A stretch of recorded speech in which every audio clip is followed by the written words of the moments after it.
Ya, ini ayat yang familiar sekali tentunya ya, tentang khususnya entah di dalam pergumulan atau hal masalah, tapi mungkin kita enggak, kami tidak di dalam hal kekhawatirannya, mungkin ada hal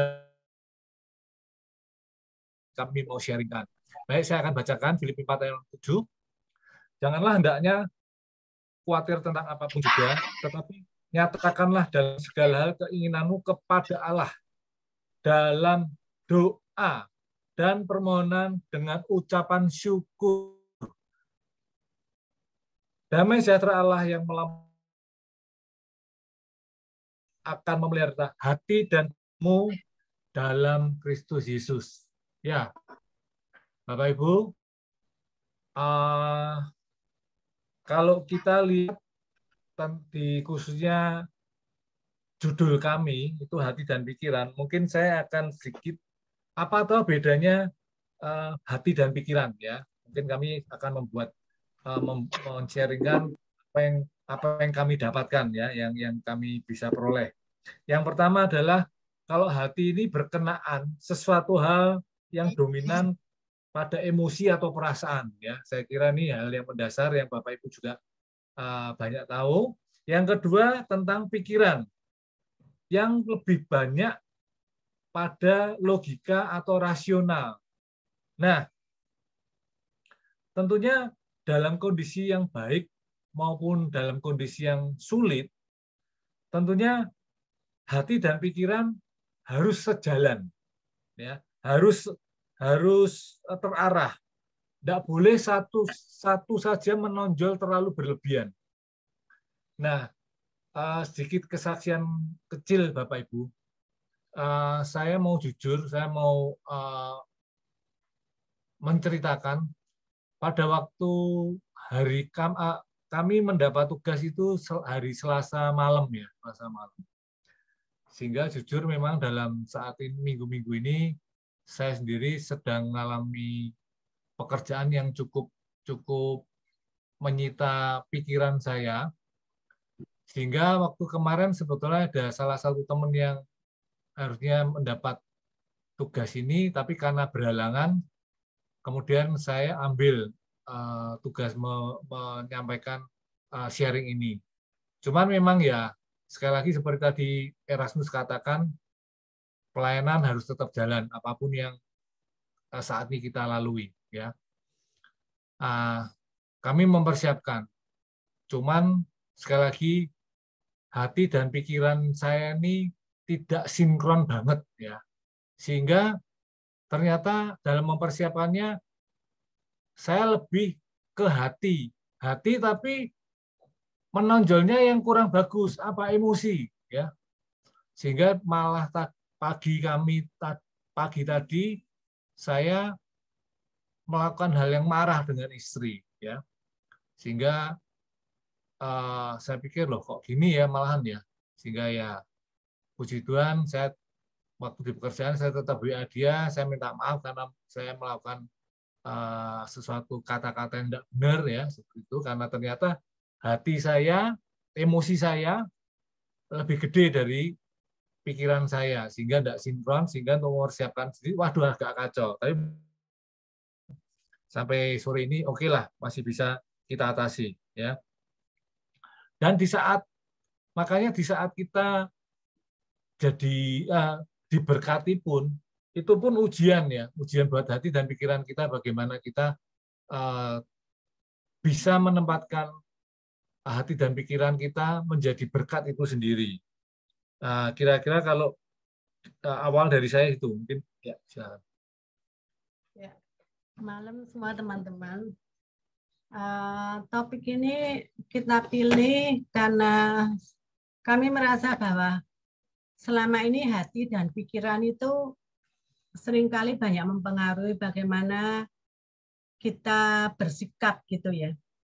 Nah, kemarin juga begitu kita seperti biasa mendapat tugasnya dadaan gitu ya, ada kisru-kisru gitu ya.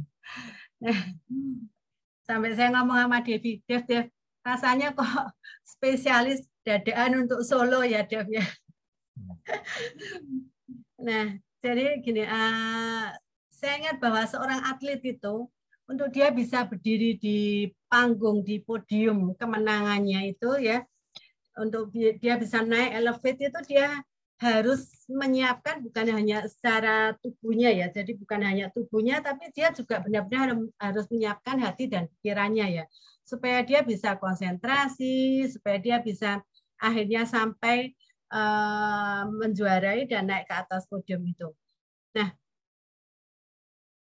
banyak orang kadang gagal dalam perlombaan hidup ini dan atau dalam perjuangan pergumulan hidupnya itu karena hati dan pikirannya itu tidak siap menghadapi kenyataan. Seperti tadi salah satu contoh waktu Bro Erasmus dan Monik itu bercerita tentang kenyataan yang harus dihadapi, bahwa ternyata dari awal yang disangkanya baik, cara berpikir yang benar itu ternyata membawa buntutnya justru membuat mereka masuk dalam satu masalah. Jadi tidak sesuai dengan kenyataannya, tapi mereka mau tidak mau harus menghadapi kenyataan itu. Nah, sering kita medan peperangan hidup kita ya, entah di dalam pergumulan kita juga keadaan itu bisa jadi malah makin jadi kacau, menakutkan kayak tadi yang diceritakan ya. Dari awalnya hanya ingin memberi malah akhirnya terbeli dengan hutang. Itu saya pikir suatu keadaan yang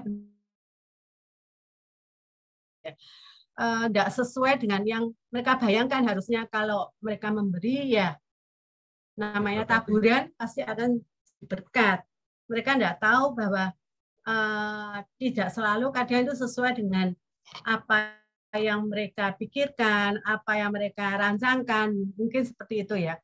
Nah, tapi apa yang tadi harus dilewati Erasmus dan Monik tadi, bagaimana mereka harus menghadapi dengan sikap hati dan pikiran yang supaya mereka dapat menyelesaikan semuanya itu membuat kita merasa bahwa hati dan pikiran ini benar-benar punya peranan yang besar untuk kita menghadapi pergumulan hidup kita dan bagaimana kita harus menyelesaikan semuanya itu ya. Kalau keadaan kita di sekitar kita ini bisa aja kan seperti tadi tidak sesuai dengan kenyataan, tidak sesuai dengan apa yang kita harapkan. Tapi kita harus tetap tenang, hati dan pikiran kita tenang supaya kita bisa menanggungnya. Kalau kita tidak bisa tenang, pasti pikiran kacau, kita juga tidak akan bisa mengambil satu sikap, bertindak untuk mengambil langkah yang benar. Nah, hati dan pikiran ini benar-benar berperan penting ya di dalam pergumulan hidup apapun, bahkan mungkin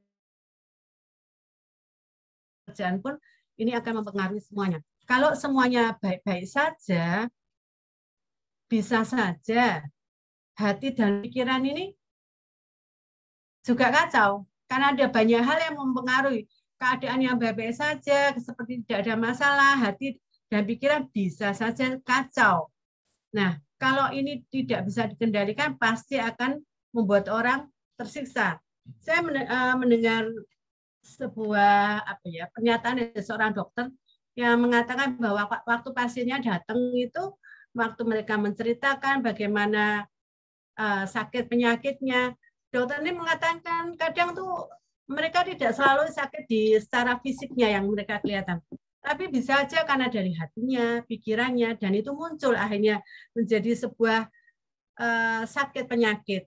Dan semuanya itu benar-benar nyata, maksudnya kita tidak bisa ngomong, loh ini kok apa itu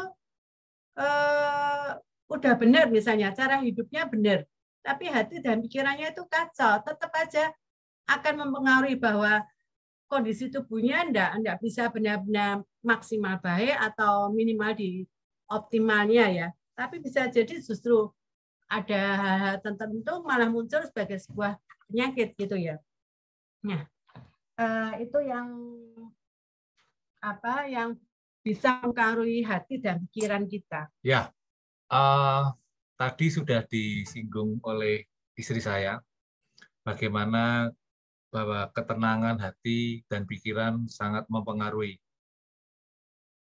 Di awal tadi mungkin beberapa teman belum masuk di Zoom ya. Di Zoom kita lagi hanya ada beberapa orang, mungkin hanya ada 5 atau 6 orang. Yohanes sharing di awal tadi, cerita bagaimana mereka mau pelayanan dengan Pak Freddy ke Pati, AC-nya rusak, Hoki sama Yohanes bingung. Waduh, ini gimana? Hati dan pikiran mereka tidak tenang. Tapi tadi yang disaksikan oleh Yohanes, Pak Freddy dengan tenangnya, seolah-olah tidak terjadi apapun. Dua teman-teman yang akan ikut melayanan di Pati, yang satu mobil dengan Pak Freddy, mereka yang bingung. Nah, betapa akhirnya dengan ketenangan Pak Freddy terjawab semuanya. Ya, mereka bisa on time tiba di Pati dengan selamat, tidak kurang satu apapun, bisa makan-makan enak di sana, bisa pelayanan sampai malam hari ya. Jadi tadi benar yang disampaikan oleh istri saya bagaimana ketenangan hati dan pikiran. Dan selanjutnya juga tadi yang disampaikan oleh Erasmus ya, disaksikan oleh Erasmus. Bagaimana mereka menata hati dan pikiran ya. Kemudian dilarang tawar hati ya, karena pas masalah tidak boleh tawar hati. Itu yang membuat mereka bisa survive. Nah, Bapak Ibu, kita sendiri dalam kehidupan kita pasti tidak mungkin terlepas dari permasalahan. Saya pikir permasalahan selalu ada. Entah itu sebuah ujian, entah itu apapun, kita mesti menghadapi suatu masalah. Baik skala kecil maupun skala yang besar. Ya. Persoalan ekonomi, persoalan rumah tangga, anak, persoalan pelayanan, dan lain sebagainya. Nah, kemudian bagaimana kita harus menjaga hati kita dan pikiran kita untuk melewati pertandingan tersebut. Kalau dalam istri saya tadi juga cerita dalam atlet ya.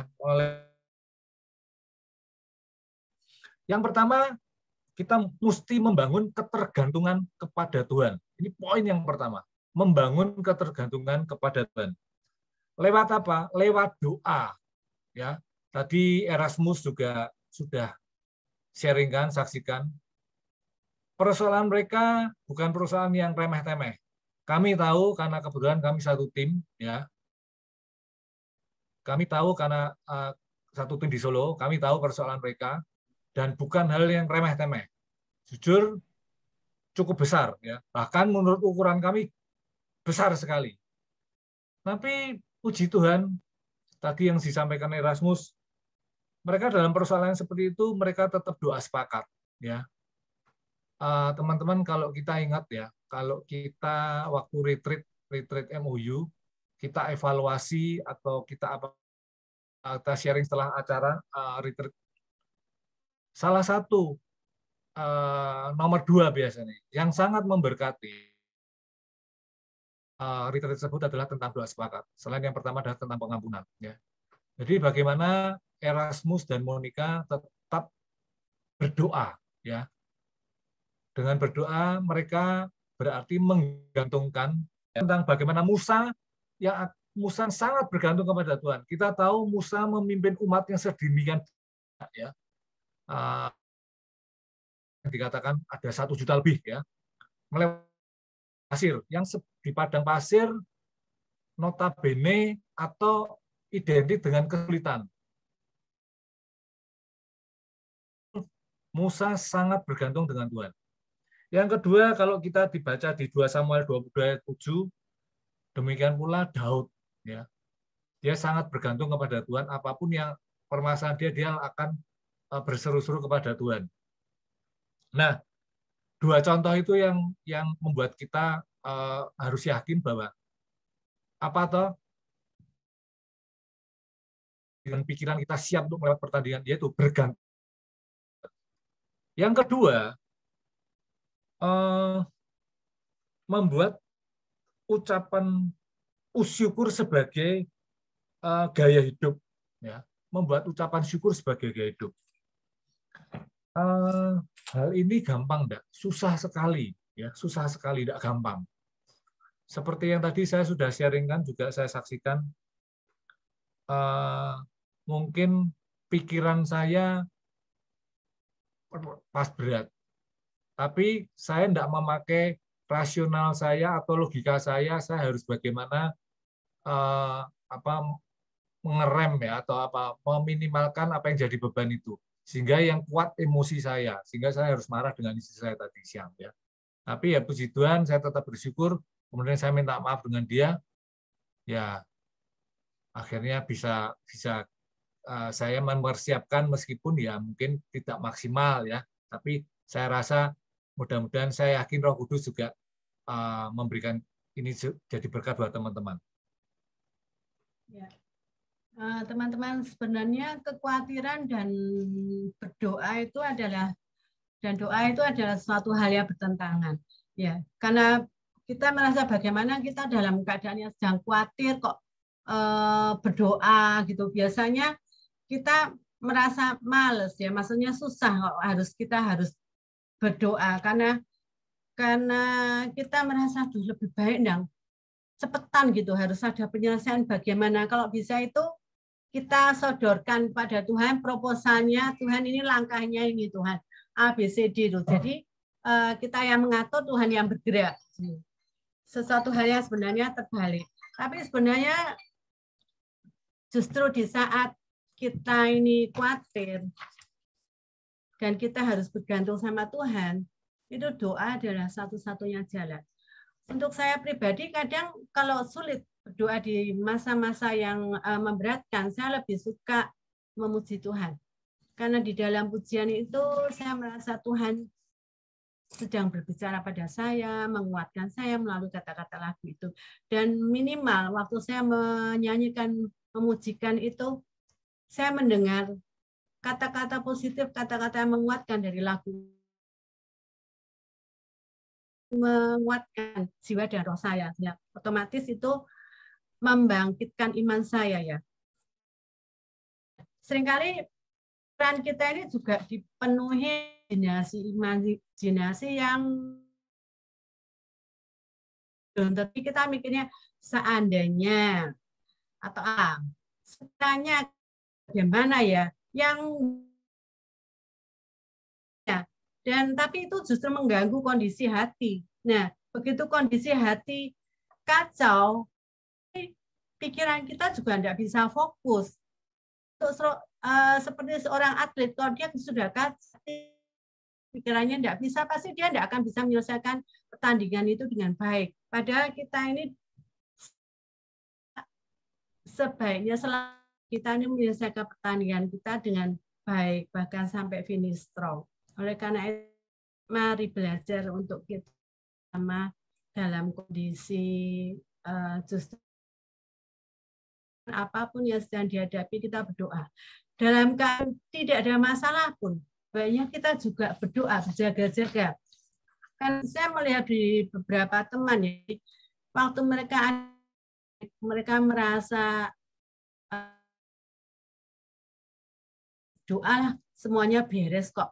Kita juga bisnis lancar, semuanya sudah pada kondisi yang terbaik. Biasanya justru sebenarnya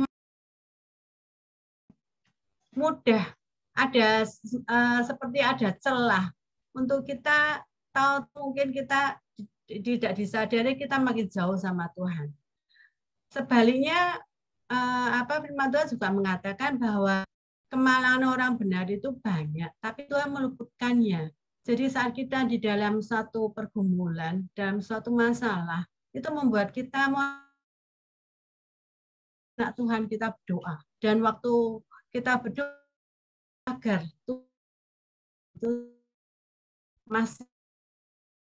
itu yang merupakan salah satu bentuk penjagaan Tuhan. Jadi ya kita bukan senang aja kalau aku senang kalau dapat maksudnya itu jangan banyak-banyak masalah. Tapi waktu kita ada masalah dan kita bisa tetap di dalam jalannya Tuhan, begitu kita selesai melewati kesaksian hidup, dan itu yang akan menjadi kekuatan orang. Bukankah sebuah testimoni itu dimulai dengan 4 kata pertama bunyinya adalah tes. Jadi kesaksian itu akan lahir setelah kita menghadapi sebuah ujian. Dan waktu kita menghadapi ujian yang pas, dipenuhi kadang dengan rasa khawatir, kita tetap di dalam membangun ketergantungan, pasti itu akan berikan jalan. Ya, sekian teman-teman apa yang menjadi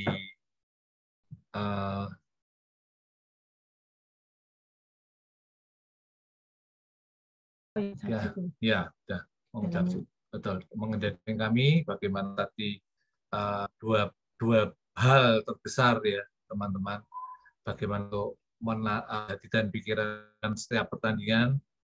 Saya mungkin sedikit ulang. Yang pertama, membuat hati dan pikiran bergantung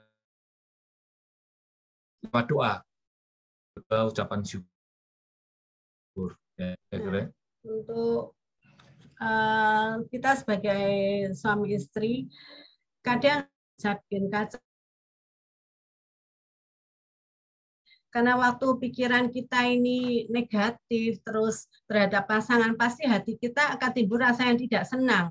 Seperti tadi waktu awal mau istrinya, terus dia ini timbul dalam pikiran kamu yang salah, logika bekerja, dan juga hatinya mulai tidak senang. Begitu hati tidak buntutnya, pasti akan keluar kata-kata yang menyakitkan dan melukai pasangan. Nah, seringkali itu yang terjadi waktu kita tidak bisa menjadi dalam hubungan kita sebagai suami istri. Karena itu jangan lupa kita senantiasa mengingat bahwa di dalam masalah apapun hati kita harus dikontrol, harus apa yang Tuhan mau, dan tetap harus bersyukur. Sekarang harus melewati pergumulan, syukur itu juga bentuk dari bahwa kita itu menyerahkan. Kita ini benar-benar percaya bahwa Tuhan yang akan mengambil alih segalanya. Terima kasih. Terima kasih teman-teman. Waktu yang buat kami untuk kami boleh sharing. Mari kita akan tutup di dalam doa. Bapak, kami mengucap syukur untuk apa yang sudah boleh kami bagikan. Kami yakin dan percaya lewat sharing yang sederhana dari kami ini bisa menjadi berkat buat teman-teman oleh karena kekuatan Roh Kudus yang menyelimutinya. Tuhan, kami yakin dan percaya bahwa hati dan pikiran kami mau kami gantungkan, kami ditaruh di dalam Engkau lewat doa-doa apa yang kami persembahkan untuk Engkau, Tuhan. Sekali lagi, ajar juga kami mengucap syukur untuk kami boleh melewati apapun, baik itu kesulitan maupun dalam kondisi yang senang, Tuhan. Terima kasih Bapak, kami yakin dan percaya semuanya di dalam kendali-Mu. Dalam nama Yesus Kristus kami berdoa dan mengucap syukur.